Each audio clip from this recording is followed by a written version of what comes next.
It's time for breaking bread with Papa. Hey, don't you know? Hey, it's our goal. Hey, it's time for breaking bread with Papa. Hey, don't you know? Hey, it's also a show. Hey, everybody, welcome to another edition of Breaking Bread with Tom Papa. I'm Tom Papa. Thank you for joining us at the table once again. We have a great one today with my good friend Tom Rhodes coming in and meeting me here at the table. I give him some bread. I give him some Ukrainian pastries in honor of our Ukrainian brothers and sisters.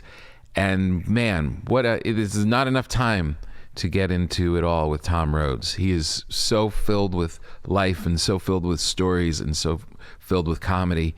I just love him to death, and it's a great interview. I'd like to thank the good people at Helix Sleep for coming on board today's episode. A big shout out to Helix Sleep. I sleep on a Helix Sleep mattress. I took their 2-minute sleep quiz, which you can take, and they match you to a mattress that will give you the best sleep of your life. I know some of you are sleeping on saggy old mattresses. They're all lumpy. You have little back problems and things. You don't even attach it to the mattress. You don't even think, maybe I can change my mattress. You can, and you deserve better than that. Give yourself an upgrade. Find your perfect mattress at helixsleep.com/papa. That's helixsleep.com/papa. And they'll give you up to $200 off all mattress orders and 2 free pillows. Just for us. Just for our listeners. Also like to thank the good people at Ritual Multivitamins. Ritual Multivitamins are delivered to your door every month, specially formulated to help fill gaps in your diet, get key nutrients without all the extra BS. Ritual is offering my listeners 10% off during your first 3 months. That's a pretty good deal. Ritual. Visit ritual.com/papa, P-A-P-A, to start your ritual today and start putting some healthy stuff in your body. All right, we have a good, healthy interview with Tom Rhodes. You know Tom Rhodes from all over everything. He had TV shows, he's been in films, he's a great comedian. And he traveled all around the world. He didn't even have a home address for, I think, almost a decade. And he just kept going all around the world, soaking in experiences and doing stand-up all along the way. And today we get to go into the origin of all of that, his perspective on the world. He's got a great outlook on life.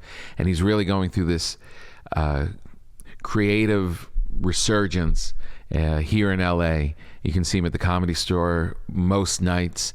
He has a great album called Around the World, where he did sets all around the world, put them all together. Check him out on YouTube, check him out everywhere. But more importantly, listen to this interview. So great. I'll explain if you're watching this. It looks like a party already happened on the table. It all makes sense once I start talking with Tom and present him with all of the stuff we've got. And it's a great conversation with someone that knows the world, knows people, and knows comedy. So enjoy Tom Rhodes. All right. Thanks for being here, Tommy. You're welcome, Tom. Haven't seen you in a while. Are we starting now? Yeah, this is us. Oh, so there's no visual? There is. Okay. We just can't see it. I wouldn't turn off the screen. Yeah, we wouldn't make us look at ourselves the whole time. Okay. That would be uncomfortable. Okay, so I brought you some things. This is the bread I baked for you. I love you. My favorite kind of bread. I love sourdough type breads. I love cracky crust. How would you the hard little pieces? How do you describe that? It's got a nice crust. Oh, listen to that! Wow. Yeah, so that's yours. That's a nice sounding bread. Yeah. Oh, that's beautiful. I flew in from Austin this morning. Wow, and you made me bread? And made you bread. Wow, I love you. Yeah, I love you Thank too. you very much. Then I will never give up bread. No. Any kind of diet. I'll give up sugar or whatever, but never giving up bread. There's no way. Greatest thing in the world. And there's no reason to, honestly. Yeah. Like if you have real bread, you can eat it. You're not going to explode with fat. There's no sugars in this. It's all the processed bread that we're eating. Yeah. Really causing people a lot of pain. I live in the Fairfax district, and you have the Bagel Broker, which I think is greatest bagels in Los Angeles. And then there's Michelina, is this French bakery in the farmers market. Yes, they're a I've been little there. overpriced, but their French baguettes, I think, are Those are as amazing. close to the Parisian baguettes as you can get. And They're so amazing. I feel pretty proud to live in such a great bread area. Yeah, that market is really great. And then you can go up and cruise down to Mozza, down Melrose, and you get some great bread there. Yeah, that was her, Nancy Silverman. That bread was her thing. Yeah, right. Exactly. And she started the La Brea bakery. Yes, exactly. Which I've gone there, and their French baguettes aren't good at all. Oh, really? And I was like, what? I thought that was her thing. And Yeah. so she sold the La Brea bakery, I found out. Yes. And they've kind of white breaded it up. Yeah, It's not and you'll the- see it in the supermarkets. You'll see it in Gelson's and stuff. It's a label now, so they're Yeah, cranking so out a lot of it. It's not the authentic No. baguette she was rocking. But she is still involved with Mozza, and you can go there and get all their fresh baked bread, and you'll be impressed by that, for sure. Oh, okay. Yeah. Well, yeah.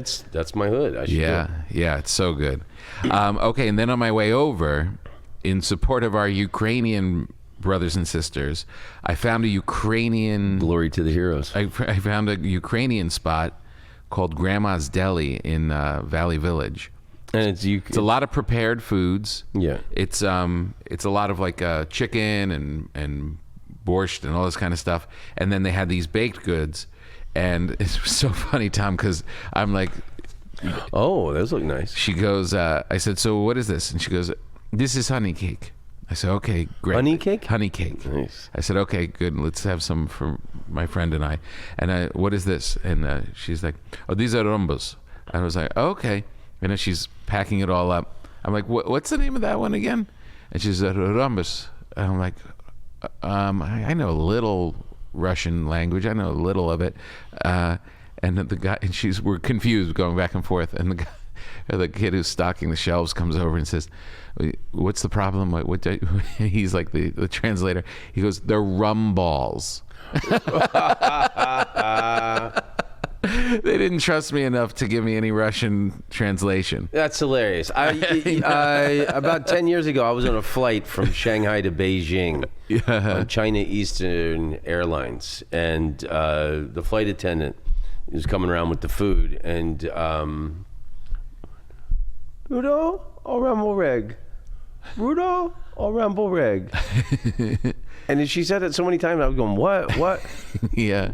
Noodles or scrambled eggs was the choice, and she couldn't. It's the worst. Oh, Rumble Reg. And you're trying, you're trying your best. And if you ask more than 3 or 4 times, it's starting to get offensive. So this is the honey cake, and this is Ukrainian. Yeah, this is Ukrainian. And Oh. look at the sign they had in the place.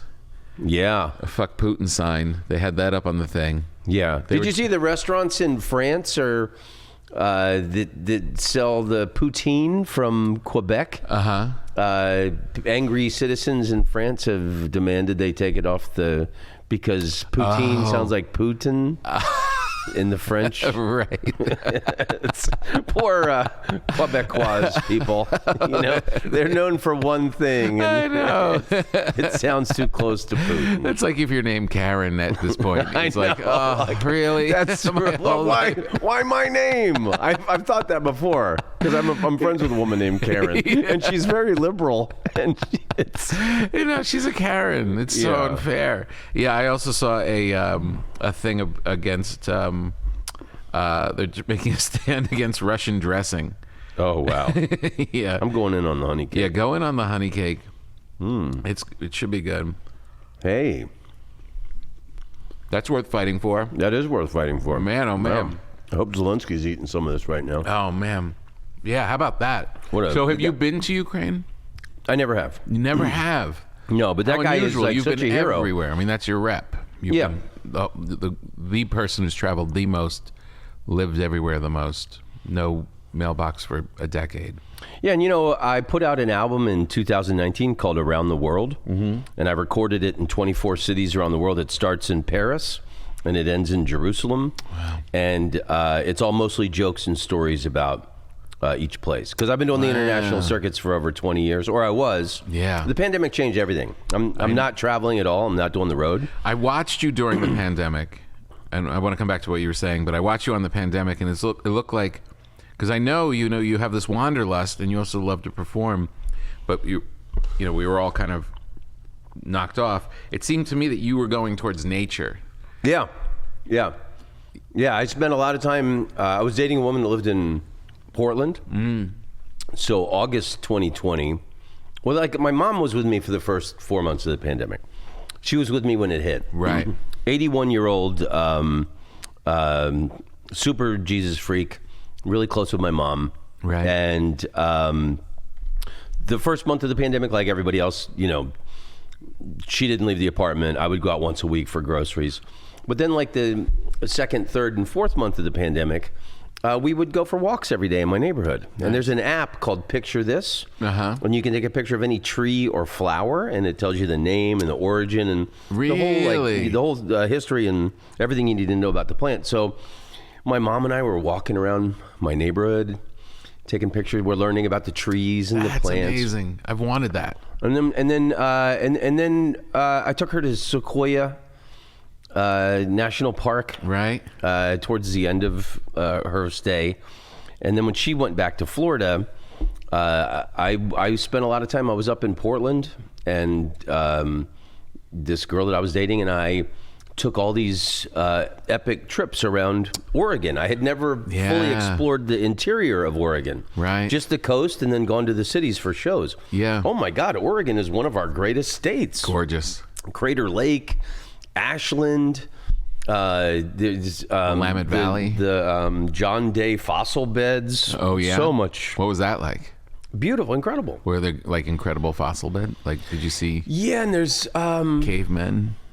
There's one part of it that looks like the Painted Desert in Arizona, where there's all these different, like kind of rainbow. Yeah, those rocks. Phosphorescent.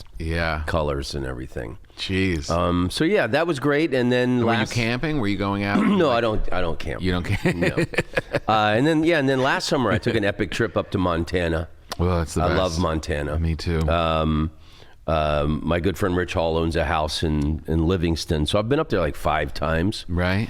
I didn't stay with him, but the Rich Hall? Yeah, he lives in London. Right. Most of the year, but then he'll go to Livingston for the summer. And Livingston is 51 miles north of Yellowstone. Right. So it's easy, quick. It's great. Went down to Yellowstone, saw the bison. It's the best. And and then went up to the northwestern corner of Montana to Kalispell and went to Glacier. Never seen that. Came in the top of Idaho at the Canadian border and drove the length of Idaho. Really dove heavily into nature. Yeah, I got that vibe. You were posting all this great stuff, and you looked very happy too. You looked very like content, and I think a lot of people were saying this, but I was craving nature because we were kind of like stuck in the city. I think nature was the answer. Yeah. It was for sanity. I literally was like dreaming about it. I was going on my iPad and looking at nature, cabins, and then for some reason Copenhagen and all of those clean like cities over in that area. Scandinavia. Yeah, I was like, for some reason I was craving all of that. The orderliness of the cleanliness of it, the nature of it. Copenhagen is an amazing city. Norway, Oslo's and Bergen is amazing, and there's so much more of Norway I'd like to explore. Yeah, fjords. Yeah, is Copenhagen has a lot of good baked goods. That's what first got me looking over there. Copenhagen, there's a club there called the Comedy Zoo. That I played a couple times. Nice. I was there in winter, and all along the main avenue in Copenhagen, they had like these open flames, and it just felt like so Viking, just this avenue, and there's just these like kind of poles with open flames on it. And like you'd never see that in America because some moron would put his face over it and sue the city, But and they were selling the mulled wine, but during the holidays, the Christmas season, they have little raisins and nuts in it. So you get your warm little red wine, and it's got you're giving it with a little wooden spoon. So you're walking down this boulevard with open flame and sipping your warm red wine, and there's nuts and raisins at the bottom. That's amazing. That's really exactly what I picture. Yeah, those places seem so nice. Honey cake is This honey cake is great, right? God. Would you like a rumble? Would you like to try a rumble? No, I'd like some noodles and scrambled eggs. The rum ball. Rum ball. Wow. All right. So now, are you getting back and doing some sets? Oh my! Wait a minute. Holy cow! Rum ball. Wait a minute. Wow. And I don't drink anymore. Right. You can kind of feel the rum. The rum. I mean, like it's like almost you can taste like that alcohol sting a little bit. Yeah. That's delicious. It's so good. Is this a violation eating the rum ball? No, not at all. Okay. Not at all. How long you been sober? I did 8 years. 8 years?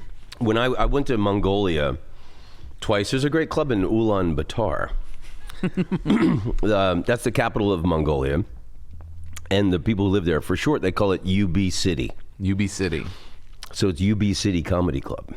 And the comedians took me out 3 hours outside of the city to Genghis Khan's 13th century campsite. No. And I got to sleep in a little gur. What? They don't call them yurts. They call them gurs. Right. And I took a sip of fermented mare's milk because that was Genghis Khan's favorite drink. Fermented mare's milk. Yeah. And so like in 8 years, I just like, because I just wanted to taste it. So I didn't even like take a proper drink. I just. Right.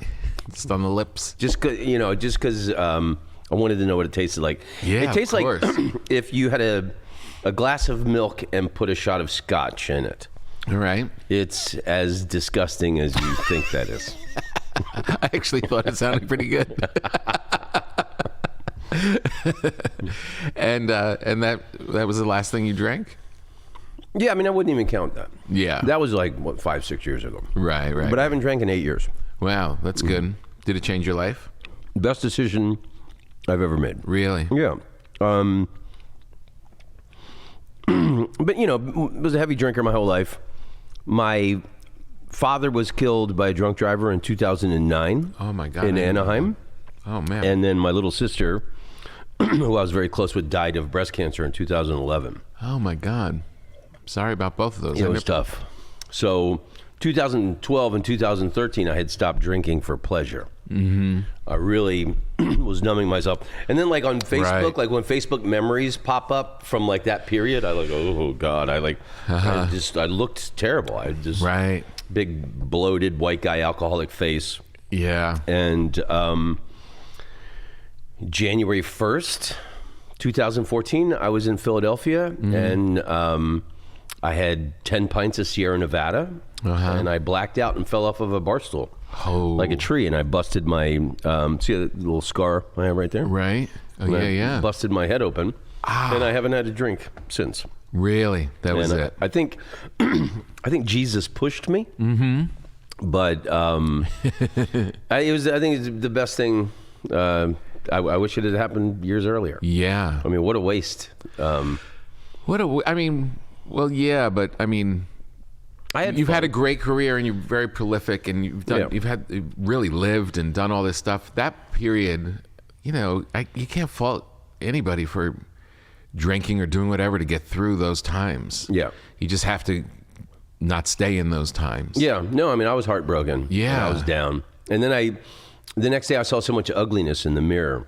Mm-hmm. I had a black eye and I had these Frankenstein stitches. Oh, God. 'Cause I had to go to the emergency room and I thought, I was not put on this earth to be a drunk. Yeah. And I was put on the earth to do great things. And the best way I could honor my deceased father and sister was to stop drinking and do great things. And was it Was it pretty easy? Yeah, it was. I didn't go to one AA meeting or anything. Let's go. Yeah, I just made the decision loud and clear. Yeah, I mean, and it was tricky. I mean, I was never. I never. I'd have like maybe a drink or half beer before I went on, but it was never a thing to go on. Right. But just being in the clubs. Yeah. Not drinking, and then after shows, that was the thing to make the adjustment for. Yeah. How'd you handle it? Just get out of there at first? No, just hang. I'm not going to stop hanging out with my friends. Yeah. Yeah. So I just drink sparkling water. Right. And then the bubbles on the tongue reminds me of beer. I think more people don't drink than drink comics. Now. There's so many that, I mean. Well, like when we started, everybody was boozing it up. Right. It's part of it, I guess. Yeah. But like in New York, it's like everybody I would hang with at the Cellar, everybody was in recovery. Everybody was addicted at some point and cleaned up, and it was kind of unusual to be sitting there with a drink. It was kind of interesting.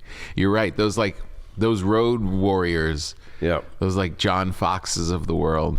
Those guys that were just fuck me before I'm famous. I worked with him a bunch of times when I was young. Yeah, me too. And he'd walk by the waitress station in the back of the club. Yeah. And he'd just announce casually, fuck me before I'm famous. What a turd. What an asshole thing to say. Let me get some of that.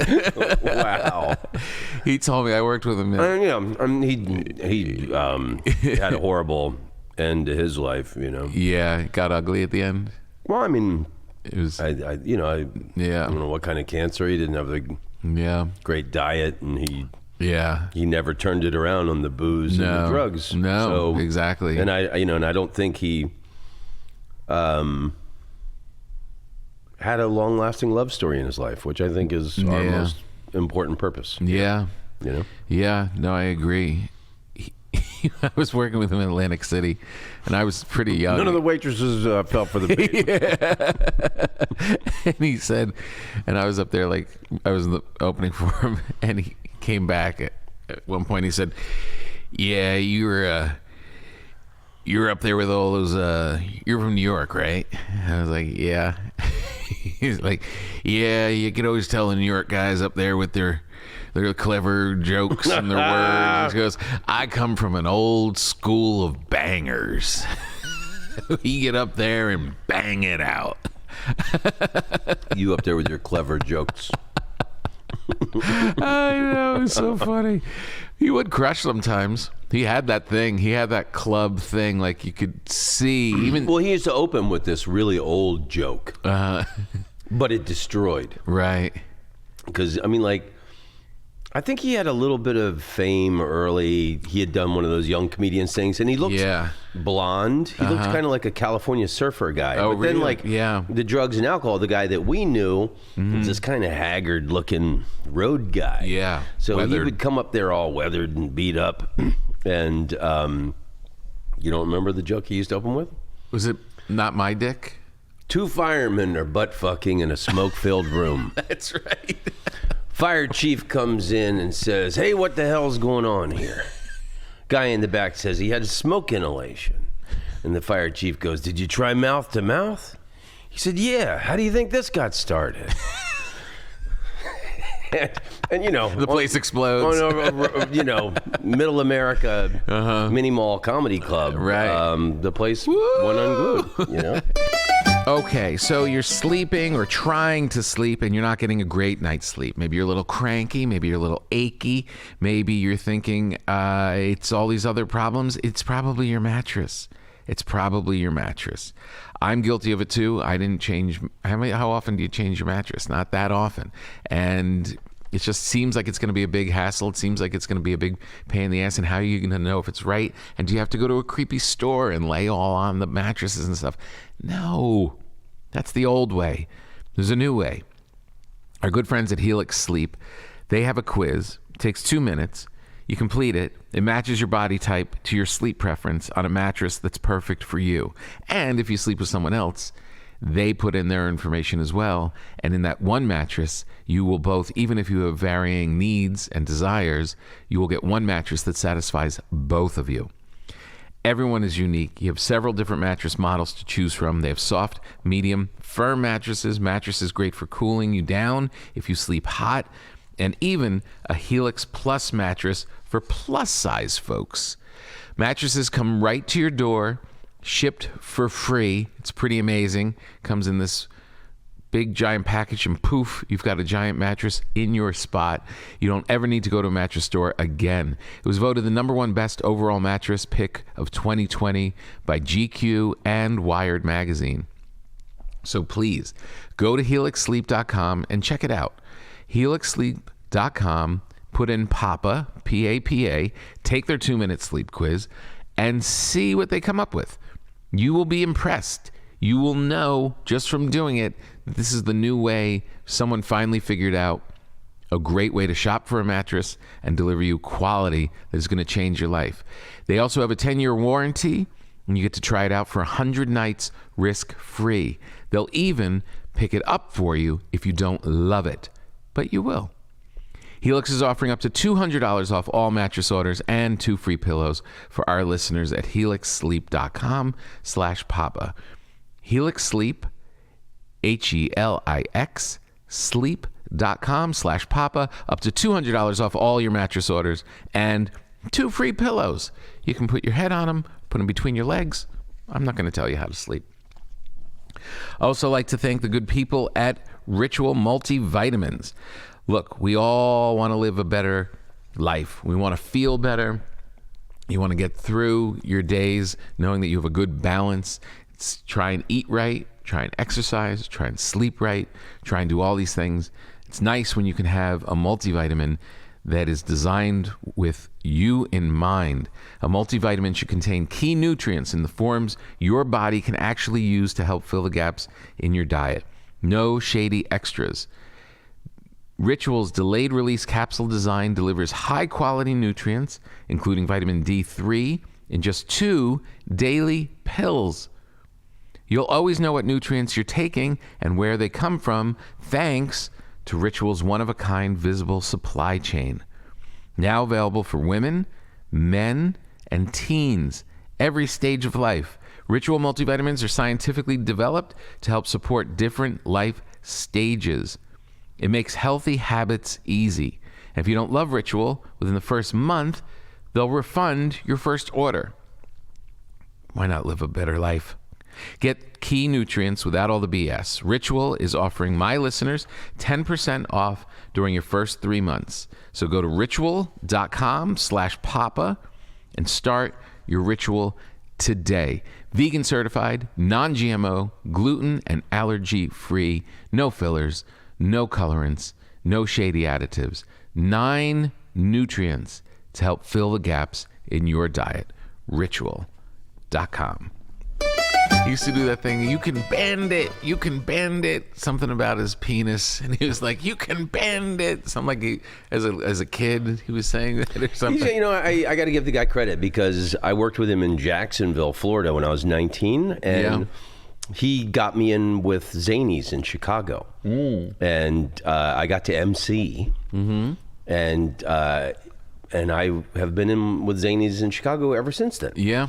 And I emceed there for years, and then I featured there for years, and then Zanies was one of the first clubs to headline me, and I headlined there for years, and the guy got me. So, like, you know, as much as people want to talk shit about the guy, you know, he helped me out when I was a young guy. They were just comics, you know. And those I've had guys... a long relationship with Chicago Zanies, and I'm grateful I had it. Yeah. You know? I mean, those guys were they were like the first road guy. I mean, before their generation came up, there wasn't that circuit of clubs, you know, and that was like when it was popular on cable, and those guys just went out, like you said, like were partying hard. Yeah, I guess it was like those waitresses things were probably working, like saying those things for the waitress, and they just never stopped the party. And you look at it historically, like there was tons of cocaine in America then in the 80s from right. You look at Narcos and Pablo Escobar and the history of all that stuff. So like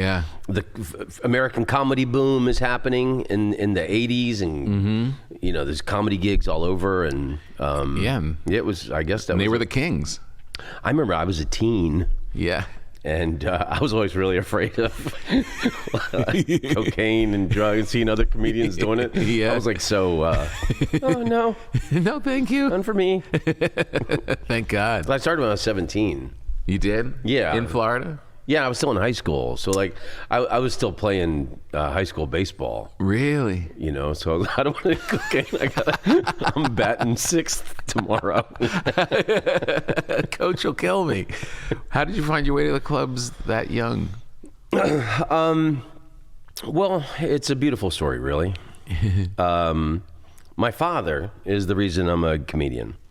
My father loved stand-up comedy. My dad loved Richard Pryor. Right. My family is originally from Washington, D.C. And my dad also loved Bob Newhart. So I remember my dad had Pryor records and Bob Newhart records that I grew up listening to. Yeah. And then he had Ray Charles and Otis Redding and I think, pretty cool records to have in the house. Yeah. But I remember driving around with my dad as a kid. And there was no seatbelt laws back then, so my dad driving around with my dad, he's listening to a Richard Pryor tape, and I'm standing next to my dad, and I got my arm on him, and he's driving, and just feeling his shoulders shake as he laughed to Pryor. And I was a kid, I didn't understand the adult themes, but when Pryor would animate animals and things like that, I thought it was genius. And I still get a tingle when I hear the Pryor animal bits, like the dog or going to Africa and that kind of stuff. So in 1978, my uncle did open mic night comedy in Washington, D.C. for 1 year at a club called El Brookman's. And this was like the first club to do stand-up in D.C. Right. And my dad took me to see him. Oh, wow. I was 11 years old, and the entrance was next to the stage. It was a thin shotgun shack style room. And I was wearing a Washington Redskins jacket, and the comedian on stage grabbed me, pulled me up on stage, and then he interviewed me like I was the coach of the Redskins. No way. Hey, look, everybody, the coach of the Redskins is here. And he pulls me up, and I'm like 11. I'm just giving bashful, dopey, one-word, little kid answers. No. Yes. But I'll never forget that moment. Yeah. Standing on that stage. Yeah. And seeing all those happy people with their heads thrown back in laughter and all the teeth in their mouth. And then Washington, D.C. is a pretty diverse city, and I know I've romanticized the memory in my mind, but in my mind there were, black people, Latin people, Asian people. It was when you were a comedian, you were on stage talking to the world. Right. Was my perception of it. And from that moment onward, I never wanted to do anything else ever again. Right. So I became a student of comedy. Nice. My family moved to Orlando when I was 12. Mm-hmm. What'd your dad do? He was an insurance salesman. Okay. And so he could talk. He had game. Yeah, and a lot of my best comedy advice he gave me that were sales-related things. Mm-hmm. Like when I was young, trying to be edgy, I'd do something, a hard line up front. And my dad drove me to my first 2 open mic nights, Nice. So he told me, he said, the oldest thing in sales, they'll buy from a friend before they will a stranger. Mm-hmm. You can do the hard bit about whatever. Right. But after you've made friends with them, if you move that later into the set after they already like you and you've made friends with them, you can say whatever you want. Right. Invaluable. That's amazing. Information. That's so cool because it really is, that advice is combination of someone that knows sales but also knows comedy. That is like, he knows the structure. He sees it in his head. Yeah. That is pretty great. So I grew up, SNL was like 1 or 2 seasons in. Then I would watch that on Saturdays. Yeah. I'd watch Carson every night. Loved Carson like a god. Yeah. I miss him like a dead relative. Yeah. Letterman. Whenever there was a comedian on any talk show, I'd be in front of the TV watching it. And then my dad and I would watch HBO specials. All the young comedian specials. Any comedy special on stand-up on HBO. And we'd watch it, and then we'd talk about, the jokes we liked. Right. This was kind of weak. I didn't like that thing he did. Or like, oh my God, the structure was incredible. Yeah. Was there one guy at that time? That woke you up? 15, I'd say 14 to 16 years old. Mm-hmm. Rodney Dangerfield was my god. Mm-hmm. I had memorized every Dangerfield album. Yeah. His specials were great. The movies were coming out. Yep. And I had every Dangerfield joke memorized. Right. It's so great. And I got to see him when I was 15. You did? Yeah, and he was at the Tupperware Theater in Orlando. Mm-hmm. And he was drunk.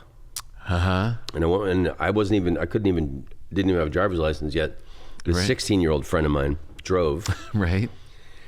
Then after the show, we snuck backstage because we wanted to meet him. There was no security. Right. And then he's sitting in his underwear.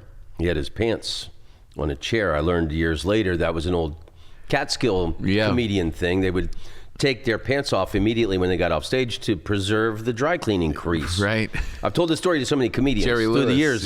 Some of them, Catskill guys would do that. But for years I was like, you guys sitting in his underwear? Why? Who takes their pants off right when they get off stage? I know. So, great. we go, Rodney, we love you. And then the stage manager came and said, hey, you kids got to stand outside. He'll be coming out here in about 30 minutes. Uh-huh. And there was like a waiting Lincoln Town car, and there's the big steel backstage exit door. Uh-huh. And there's 3 cement steps from the backstage door to the waiting Lincoln Town car. And finally the door opens, and Rodney seems even a little hammered than he was before. He goes, hey, you guys, you kids, give me He put one arm around me and one arm around my buddy. He goes, help me get to the car. And I'll never forget. No way. Carrying this old man's torso down these 3 steps, and then we gently placed him in the back of the Lincoln Town car as if he were the Christ child. And then he drove off, and it was one of the greatest moments of my life. That's amazing. Oh my God. That's so crazy. And I was like, God, if I could be an old dude who a 15-year-old kids love. Right, exactly. Be the best. Oh my God. Yeah. That's amazing that you got to do that. That's crazy. Yeah. So how was he during the set? Because he was just drunk. He wasn't. You could tell he was drunk during the set. Yeah, because I had memorized every joke. So he's doing the jokes from the albums, right? And just he and he's slurring them, forgetting words, right. Things like that. Yeah. And then I started doing some stuff in my high school. I'm from Oviedo, Florida, and it was a little town when I grew up there. Yeah. Everybody knew I wanted to be a comedian, so I got to host all the talent shows and the pep rallies. Nice. And then my speech and drama teacher, Mr. Martin, had a little stage in his class. And drama speech was my favorite class. The guy would give me the first 5 minutes of every class to do my nice. if I could write new jokes every day. Right. So I'd get to go up and do the jokes I had written. Wow, God. And it was great. So I'd be spending what a gift. From a 24-hour period, making notes. And okay, I'm going to do this. You got your set list. Yeah, and then there was kids from other classes that would come in to see what I was going to do, and it's so cool. It was really, really magic. It is magic. That's why you remember that teacher's name. I bet there's a lot of teachers you don't know. And he had such an impact on me because he's also speech. He taught and a lot of young comedians now would do well by taking this guy's class. A story needs a definitive end. Mm-hmm. A story should lead up to something and end. Right. Have a definitive end. Yeah. And he taught me how to build an argument in a speech. Yeah. And so many invaluable things. The guy was definitely the best teacher I ever had. This is really like, as a young kid, you've got between your dad and that teacher. Yeah, I would really, really love and everybody that you're watching just in the media, like just digesting Carson and all that. But I mean, to have two people close to you that are really cultivating that, that's pretty unusual. Yeah, so then I took a fake ID to the local comedy club when I was 17. Yeah. And that's when I started. Wow, that's amazing. And did you must have known, like, if you coming out at 17, you've had all that practice already. You must have known that you had something. That I thought I was getting started kind of late, actually. You know? Right. That's crazy. But yeah, a lot of my jokes were about the life of a teenager. Sure. And the club was nice. They kind of turned a blind eye. Everybody knew I was underage. They did. Yeah. Yeah. And were you doing well? Yeah, I was doing great. That's why they let me stay. I became one of the, one of the locals, one of the local regulars. So did you catch? And they had Friday and Saturday. They didn't have touring comedians, so I stopped going to the high school dances and football games, and I was at the comedy club every weekend. Amazing. And then I graduated high school. My senior year, I started to do one-nighters around Florida, and then after I graduated high school, when I was 18, I think like 19, that's when I went out on the road. At 19, wow. Mm-hmm. That's so great. And I've been on the road since I was 19, and I've never had more than 2 weeks off. Never. Before the pandemic. I know. It's crazy, isn't it? Yeah. And so... so what'd that do to your head? Did you come out of it different? Like, there's no way you're stopping unless something like that happens. Yeah, well, I didn't realize how bad I needed a year off. And the pandemic taught me how much I love sleeping in my own bed. Mm-hmm.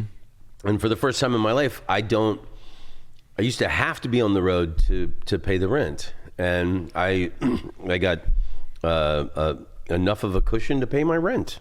Right. So for the first time in my life, I don't have to be on the road. Right. But did you, sorry to interrupt, but did you, I had the idea that that's not what was driving you all around the world and performing all over the place. No, I just wanted to perform, and I always thought to be the best thing for a comedian is to have life experiences so that you can talk about it. So I've always had this adventurous spirit. I wanted to see the world, and then I always thought by traveling the world and going to different countries, I would get different knowledge, I would get different experiences, which I did. Yeah, yeah. But I'm saying, like, when you said that paying the rent was the thing that... Oh, yeah. Well, that's not true. I mean, I didn't live anywhere for 10 years. I put everything into storage. Yeah. So which was really like anytime anybody. So you're right. Actually, it wasn't always that, but that I had a really charmed existence. I lived in Amsterdam for 5 years. Yeah. Came back to LA. I'd put everything into storage when I didn't have much, but got it out when I was when I went to Amsterdam. Then I moved back to LA for 2 years, still on the road half the time, doing gigs all over the world. Yeah. And then I thought, why live anywhere? So I put everything into storage, and I would do like 3 or 4 months a year in Europe, a month in Asia, a month in Australia, and then 3 or 4 months all over the States. Right. And my now ex-wife traveled with me for 8 of those 10 years when I didn't live anywhere. Wow. And then we were living in LA, and then she kept telling me, forget the road, you need to focus on LA. And we got divorced. We're still really great friends. She's like my best friend. Yeah. But it's kind of bittersweet for her that now, and it never would have happened without the pandemic. Yeah, that you're home. That now I'm living the life that she kept saying, just focus on LA, forget everything else. So now I just want to focus on LA. And I just want to go places that I want to go. I've in the last 2 years, I've gone to see my mom twice in Florida because I'm close with my mom. I did a comedy festival in Austin. Right. Just went to Toronto a couple weeks ago. I think the next flight I'm going to take, I'm going to go. I love Paris and Amsterdam. So and I'll do some gigs there, but it's mostly just about Yeah. I have to say, I saw a picture of you on Instagram, I guess, and of you at the store. You must have been at the store recently. Yeah. And there was something very... it made me happy. Oh, good. It made me happy to see that you were there. I was like, oh, that'd be so great if I could roll into the Comedy Store and you would be there, because you were this great example for everybody that you could go and move around and stuff. You were very inspiring. Anyone that was bitching about being on the road, it was like, they'd just say, Rhodes hasn't had a home for 5 years, 6 years, whatever it was. And so it was really inspiring, but we didn't get to see you all that often. You were you were globe trekking, and we didn't get to see you. And it's like, you were always so I'd good. bump into you in New York once in a while. Yeah, we'd see. Yeah, once in a while. But I mean, like on the regular, like to know that there's a really good chance I'll see you working shit out at the store. Now you see me at the store. It'll be great. The store's my favorite. Yeah. And the OR. I mean, the main room's awesome. I just. Yeah. It's such a holy temple of laughter. You know. It really is. No, but that makes me happy that. Do you ever do sets there? Yeah, all the time. But I've been on the road like crazy, making up all the dates from the pandemic and stuff. I've been flying like crazy. I think I've had like 16 flights in the last 8 days or something. It's like that's what I want to stay off airplanes. Yeah, I just want to do right now for road gigs. I do things I can drive to, like San Francisco, Vegas, San Diego. Yeah, and then primarily I just want to stay in LA. Yeah, I want to make meaningful things. Right. You know. I've been, working on a little film project. Oh yeah. I'm not going to tell you about. But okay. Something I've been working on for the last year. Oh, cool. And then it's the. I feel like I'm starting over in that, like a rebirth of just the enthusiasm of. I've always loved stand up like you. Yeah. You know, but just back to what it was meant to be originally. Just the love of it, the love of writing jokes. Yeah. The love of trying them out. Yeah. And I'm really happy in my life. So great. And I'm happy. Just going to the store, working on new material. It's the greatest. And I'm just trying to build up for, the way things are in stand up with, they're not giving too many middle-aged white guys specials. And I'm totally cool with that. Older white guys don't have to be given nowadays. So I'm like, I love making albums. Yeah. Or and just I can own them outright, and I can put them out as often as I want. So I'm really just loving. It's the best. Put out like a couple of clean records. I've made 6 records. 2 of them were clean. 4 of them were anything goes. Yeah. And I just it's the best. I think the 17-year-old me would be very proud of the 55-year-old me. Well, that's the greatest thing. I mean, you're still far from needing help to the car down the 3 cement steps. So you've got like, you know what I mean? Seriously, like you have so much more to say at this point than you did when you were passionate younger. Absolutely. Like it's great. And I've had so many people even come through my radio show that so the streamer said no, so they put it on YouTube. 2 million people watch it. They go out and promote it, and all these people see it. You don't really need people to tell us you're allowed to do this anymore. It's a beautiful time. Yeah. To be a comedian. Yeah. I'm just thinking about all you can do with your phone. You can make a film with it. I know. You can make a podcast with it. You can make your little videos to pump out. Yeah. It's just incredible. I know. It really is. So when you said earlier that you think that our purpose is to have a great love story in our life. Yeah. Do you feel like you had one and now you're working on a new one? Man, this rum ball is really good. A rum ball. No, Mr. Tom, it is a rum ball. I think friendships are the greatest treasures in life. Okay. My ex-wife and I are still like best friends. I just had an incredible relationship with this woman. She's from Toronto, but she was going to law school in Portland when I met her. Mm-hmm. And excuse me, I just went to Toronto to visit her. Oh yeah. And we were together for 3 years.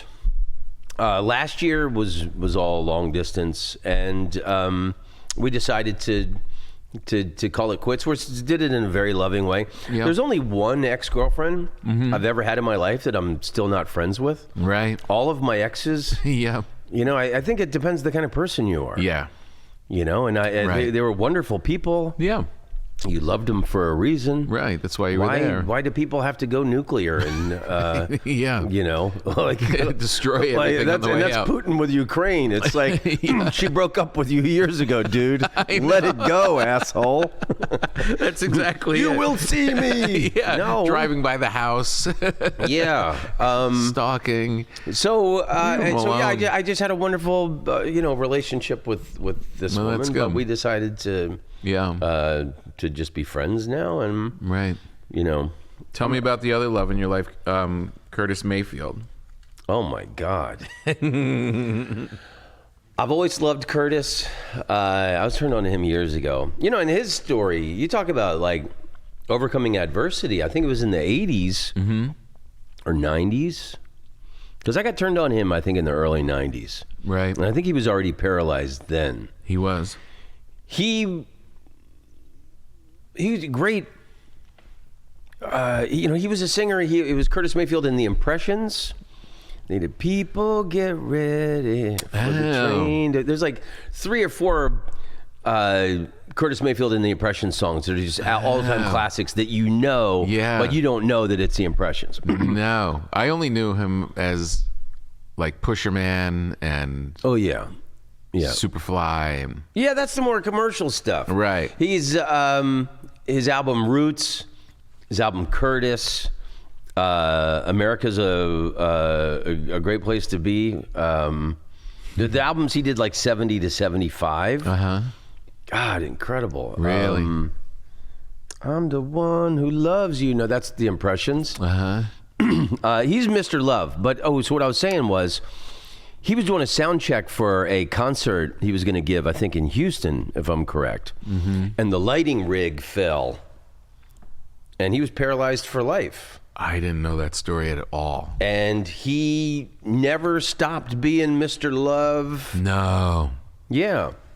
He was paralyzed. I think he's dead now, right? I'm not sure. I believe so. Yeah, but he was paralyzed for the last 20 years of his life, and it didn't change his attitude. I think like 91, 92 is when I first discovered him. Wow. There was an album called New World Order he put out. But yeah. Did he make more music after that? Yeah, tons. Jeez. And it was all still, it was never like Yeah. angry and I can't walk anymore, bastards. Right. Yeah. Right. Yeah. Man. Who else do you like? Big Van Morrison guy. Oh, did you see Belfast? No, I haven't. No. The greatest part of it is it's all Van Morrison music. Great, because he's from Belfast. God. Really? Okay, I have it because the Sag Awards. I got all those movies. Yeah, right. It's a little. I watched King Richard last night. Oh yeah. Great film. Really? Oh my God. Yeah. What a great film. Their father.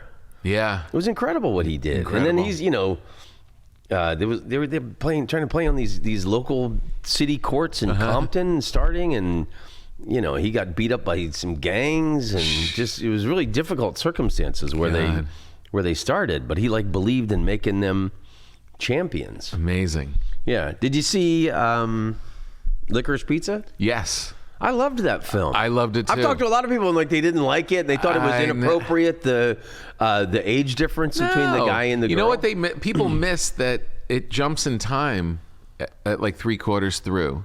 It goes up 3 years. So he's 18. So people miss that little bump. She didn't have sex with him. She showed him her breasts. I think they did later on. Okay. Remember when they was reading the paper? Yeah, after he's 18. Right, exactly. Yeah, so who cares? They were fell in love. Yeah. I thought it was a great She film. was so good too. Phenomenal actress. God. And then I loved it. She's from Haim, right? She's she's a she's musician. oh, no kidding. Yeah, she's one of the sisters, and the other 2 sisters were in it I also. loved They her. played her sisters in it. They're such a great band and so creative. And she was so. I mean, she's not. That's not her gig. That's funny because I thought she was normally an actress. Yeah. Yeah, she was so good in it. So good. I loved it. I had the same feeling with that as I did with Tarantino's Once Upon a Time in Hollywood. I've seen that movie. I live close to his theater that he owns, the New Beverly Cinema. Cool. So I saw it there when it was out, and then in my neighborhood, Fairfax Avenue, when they were filming that, I was walking up Fairfax one day, and it had been shut down to traffic, and they had all these classic cars from the late 60s were parked all along the thing. Cool. And they were shooting and in the film it's just like it's a 2-second shot, and it probably cost them $1 million just to get this 2 seconds. Great. But I love that theater. I could just hang with both of those movies because it's just LA. They both captured that time. It was just like I was, and I ran into a lot of people too. We're like, I loved that film. Who cares? I could like all of Tarantino's movies. I could watch over and over. Oh my God! What's your favorite Tarantino movie? Pulp Fiction, probably. I don't know. Okay, Reservoir I'm gonna go with Hateful Eight.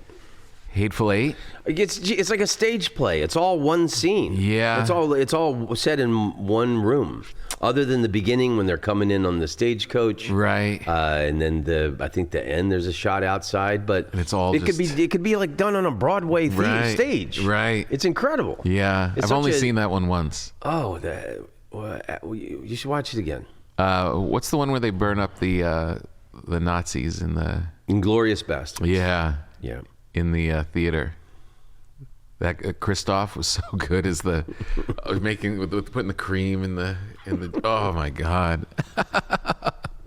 All those are great. Yeah, Licorice Pizza was great. Belfast is really good. I'll watch it tonight. It's a little glossy. It's a little like Kenneth Branagh made it, right? Yeah, it's a little Spielberg-y, you know what I mean? Like it's kind of, it's not, you don't see too many of the dirty parts of the real thing, but they tell the story in a real succinct way. And you have Van Morrison. If you play Van Morrison's Warm Love to Ireland, I mean... Yeah. Well, I played in Belfast, I think, 6 times. Oh, yeah? So it's an interesting city. Is it? It's not the nicest place in the world, but and my mother's family lineage comes from there. Oh. But do you do? There's the Empire Theater on Queen Street by Queen's University. That's their normal gig there. That's phenomenal. Yeah, just great audiences, and they would crucify the English comedians. So it's great. So like in the early 2000s, when I was playing around Europe, and I'd get grief a lot of times for being an American and because of the Iraq War and stuff, and then to go there and see. Like I would get heckled by Europeans, right? You know, just for being American. For being American. So just to see, English guys getting heckled just because they are English. I'm not the bad guy tonight. This is great. That's pretty cool. Did you? And then I played Ulster Hall. Ulster Hall. Yeah, in Belfast. It was the first place. Led Zeppelin ever played Stairway to Heaven live. Really? Wow. Yeah. When you do Paris, do you do it for English speaking? Yeah, well, most places are like Paris. You know, it'll be mostly expats, and then there'll be a contingent of English speaking French people. Right. You know, right. Okay. Who love English language comedy. Right. And then a lot of French comedians come out. Yeah. And watch. Yeah. You know. Gad, no, he doesn't come out, but he set up, on my Around the World album, the Paris tracks were done at Theatre L'Oeuvre. He set up, they only did it for like a year, but Gad had set it up where it was once a month they would bring over an English, a comedian from the States. Oh, really? And it's this beautiful 350-seat theater. Mm-hmm. And it's famous for, like, in the 1898, there was a big scandal. This guy had put on, what's it? I can't think. Ubu Foy, something like that. Mm-hmm. It was comparisons. He was like this megalomaniac king and sent people to war, and it was a really controversial play that was first premiered there, and there was a riot on the night of the premiere. Oh, okay. In like 1898. Alfred Jaffe wrote the play. I can't... Per Ubu, I think, is the name of it. Anyway. Yeah. 350-seat theater. One of the... I would love to film a special there. Oh, yeah. It was so beautiful and just great. Other than that gig in that theater, I've played little clubs in Paris. Right. I've never been to Paris. Oh, my favorite city.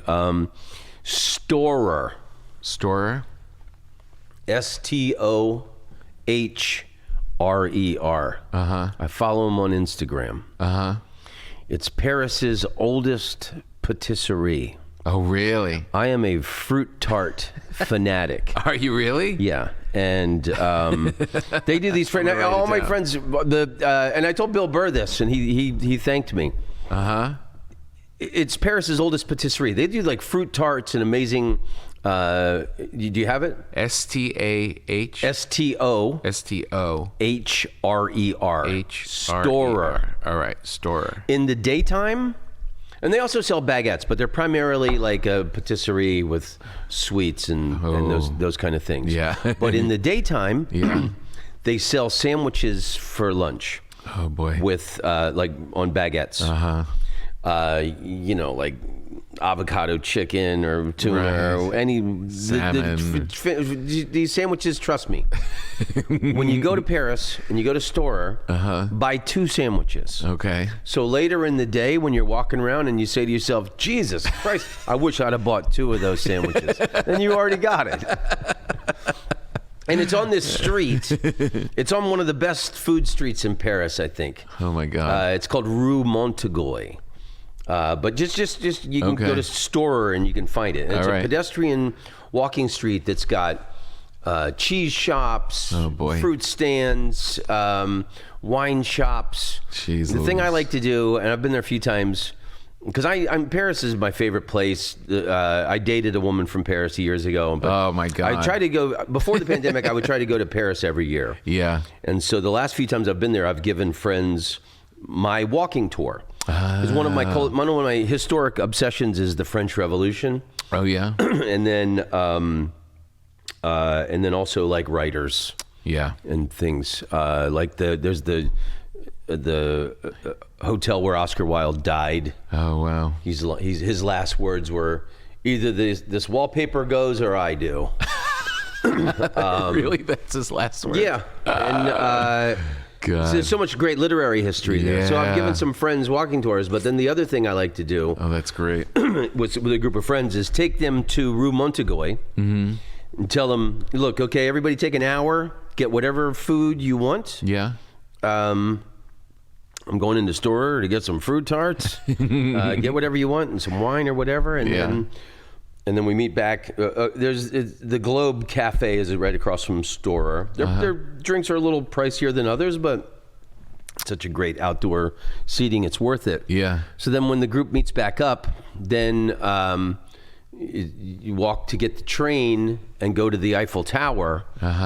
You go to the Eiffel Tower like an hour before sunset, and there's the huge lawns all around it, and have a picnic, and then watch the sunset.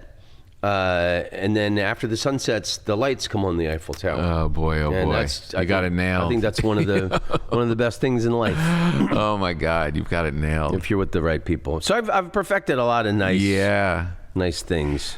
Let me ask you this: are you surprised, or are you surprised that what's going on now with Russia and Ukraine? Do you feel like surprised that this is something like from the past? This kind of war seems like does feel like something from the past. I think everybody's surprised. But I mean, if you know history, I think it's great that a certain individual and a certain political party in this country that has been so deep in the ass of Putin and the Russians for the past recent years. Yeah. as frightening as that outcome was looking, because I thought the Russians are going to take over our country because of this corruption. Right.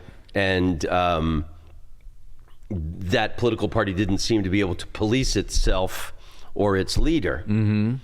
So I thought we were heading over the cliff. Wow. In that way. In that regard. So I think that's like if there's any bright spot from it, but like we were talking before rolling, I'm afraid of nuclear war happening. But what I'm trying to get to is, you ever heard of the great courses? No. They're these great university courses. And I've been listening to them for years. I'm sure a lot of your viewers know it. Yeah. Because they're always advertised in like Smarty Pants magazines. And libraries, you can get them. And Audible has all of them. Also, you're welcome, Audible, for that commercial. They're actual university courses and about everything. And it used to be you'd get it on either CD or DVD or direct download. They were pretty expensive. Yeah. But there was I really like history and I like philosophy and those kind of things. But there was one history guy. He's dead now, and he's my Justin Bieber. I really loved this guy. Who is he? He was the history professor at the University of Oklahoma, and his name was Rufus Fears. Okay. And like, you could tell this guy's like passionate about history the way we're passionate about comedy. Yeah. And his courses were my favorite. He did one on Churchill, events that changed the world. He did like 4 or 5 of these courses, but my favorite one is called The Wisdom of History. And The Wisdom of History, I've listened to this like 3 times. Yeah. I love this guy so much. Yeah. The wisdom of history, the lesson of history is that we don't learn from history. And then that democracies are very fragile and they don't last long. And that in the history of the world prefers asshole strongmen dictators. Right. And the other thing from history is that deaths of great empires don't happen from a lot of different, there's different factors and events. Yeah. But usually it's the decision of one person. Right. The asshole dictator will drive an empire off a cliff. Wow. And that's what I think is happening with Putin in Russia. Right. And I don't think we just need to sit back and watch because him. He's been such a brilliant chess player all these years, and he's always had that that asshole look on his face like you don't know half the shit I'm getting away with. His weird little smile that he always had. It's a great impression of him. He like the jilted boyfriend. Right.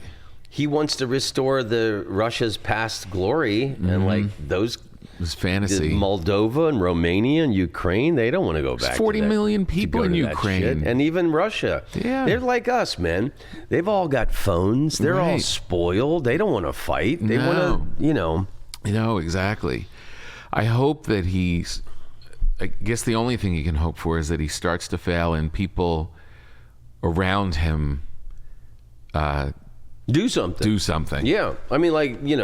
Somebody trying to take out Hitler.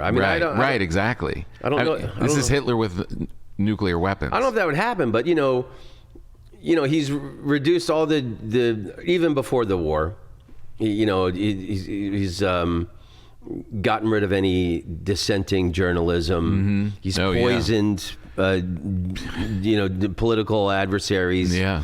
And he's done like the nastiest shit. Yeah. That's why I couldn't believe when that past leader of ours was up his ass. Yeah. It was crazy. And even standing in Helsinki saying, I'm going to take Putin's word over our American intelligence services over whether or not the Russians interfered with the 2000. Yeah. So our entire... How about sitting at that banquet? History of government with our CIA and all our foreign... Right. Everybody, all these great thinkers, all these great people, and sitting at that banquet right as this is all starting and still praising him. And praising him for going in as a genius. That might... But also that might... I hate to say it out loud because this never holds true with this guy. Yeah. But this should be one of the big things that stops the love affair that a lot of people have. Yeah, with and him. then also that first impeachment was he was blackmailing Zelensky. Right. Congress had already approved $400 million for military defense money for Ukraine. Right. I mean, look, obviously they needed military defense money, but he wanted them to dig up dirt on Joe Biden and he his held family. the money back. And God, so dirty. It's so dirty. Yeah. All right, so after Zelensky, a comedian, he was a stand-up comedian. I know. He won Dancing with the Stars. He was the voice of Paddington. He played the president in a TV show. How can you not love that guy? I know. It's amazing. I hope he makes it. I love Zelensky like I love Sunflower. Both of these are a little amazing. honey cake. I know. All right, so before we go, You're my little honey cake, Tom. thanks, Tommy. Give me your hopes, because you're coming out of a big change in your life in the early mid 2000s. That changes you as a person. That changes you as an artist. It snapped you into and out of drinking and stuff. And now you obviously are energized and it's going to pour into your work, of course. What are you hopeful about?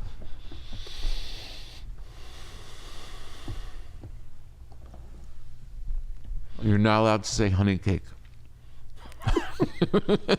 I'm hopeful about the bread you made me. I mean, as bleak as times look, I believe my best days are ahead, and being a creative person and the jokes I'm going to write, and I do feel incredibly happy right now. It took me a long time to get there. Yeah. Especially after my dad and my sister died. Yeah. Those were really bleak years of just absolute heartbreak. Heartbreaking. And I feel on top of the world compared to those years. Yeah. And it like comedy's the drug again. That's great. And that's the greatest feeling in the world. That is the greatest. And I just feel that enthusiasm I had as a teenager of writing the jokes to do in Mr. Martin's speech drama class. Yeah. Yeah. And I'd love to act in movies and TV shows, and I mean, stand-up's my main thing. I think all we have to leave behind after we're dead is the art that we make in life. That's right. Exactly. Be it comedy albums or paintings or movies or... And then some kid from Paris one day is going through L.A. on a walking tour, and they're like, "This is where Rhodes used to hang out." Remember that? Apparently, these were his favorite bagels. Apparently, weird fact: he loved fruit tarts. It's so great. Well, this is great, Tom. A million thanks. I have a box for you to take the rest of that Ukrainian the cake Tom home. and Tom show. Yeah. In Koreatown, and they're in Seoul. They're all over Korea. The Starbucks of Korea is called Tom and Tom's. Oh, really? And there's a few of them in Koreatown. Oh, that's cool. Any good? Yeah, it's good coffee. Yeah? Yeah. Your voice went up. Yeah, I mean, Tom's, are always bringing quality. All right. Great seeing you, Tom. I love you, buddy. All right. Love you, too. All right, everybody. That was the interview with the great Tom Rhodes. I told you it was going to be a good one. It was a good one. I feel like, not just because I'm the host, but I feel like they just keep getting better. Go to a Ukrainian bakery near you. That's my advice to you. This stuff was really good. This is no joke. This honey cake, amazing. The rumballs, amazing. And, support these people as they're all worried about the loved ones back there that are having to deal with this insanity. And send them some love, and hopefully we'll get through it all. Thank you so much for joining us at the table. Again, you guys are the best. Keep your comments and your correspondence coming. It's nice to see you all out on the road and know that we're all building this community together. That's it. Have a great time. Thank you to the good people at Ritual and Helix, and we'll see you next week.